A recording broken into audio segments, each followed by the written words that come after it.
Well, my name's Jimmy Tobias. I'm candidate for South Carolina State District 13. And I believe I'm the most qualified candidate because I've worked for state government 26 years. I'm a small businessman that owns 2 small businesses here in the county.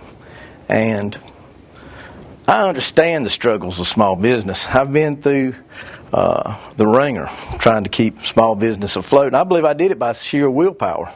And the only reason I have a small business is because a lot of state employees are underpaid, and we have to have 2 jobs to have financial resources for our families. And I've got a very large family.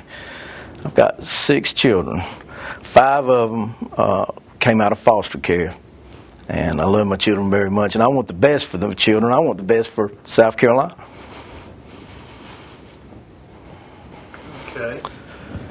What would you do about the way the state raises and spends its money?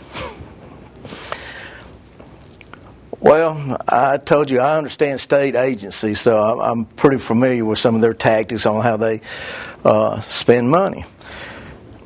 But I guess it would probably go like my flight instructor, Buck Moss, told me a long time ago. You've got 2 eyes, 2 ears, and 1 mouth. I'd probably do a lot of listening and a lot of looking, and then I'd do some speaking. Would you favor a cap on state spending? A limit?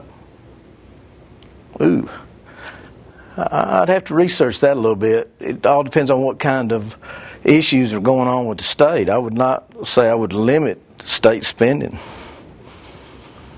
All right. How do you feel about using tax money to help people send kids to private schools?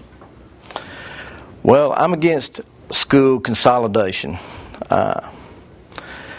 My wife and Teresa Loving started the SOAR Academy, and I understand that private schools are needed. That's a special needs school, but I'm not sure that public should be funding private schools. Okay. What's your vision for what you want South Carolina to look like 20 years from now, and what would you do to make that happen? Well, I think the people in the state need to know that they're cared for. I think we need to be supporting our veterans, our elderly, and really I think, bottom line, since I'm a foster parent and adoptive parent, children need to have rights.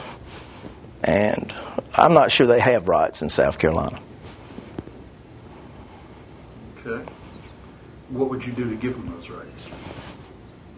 I would probably enact a law that states that children should be treated in court like adults and have a right to speak and have a timely process for adoptions. I think we're mired down in family court, and it drags out for years and years and years, and these children just really suffer. We need to get them adopted into families very quickly.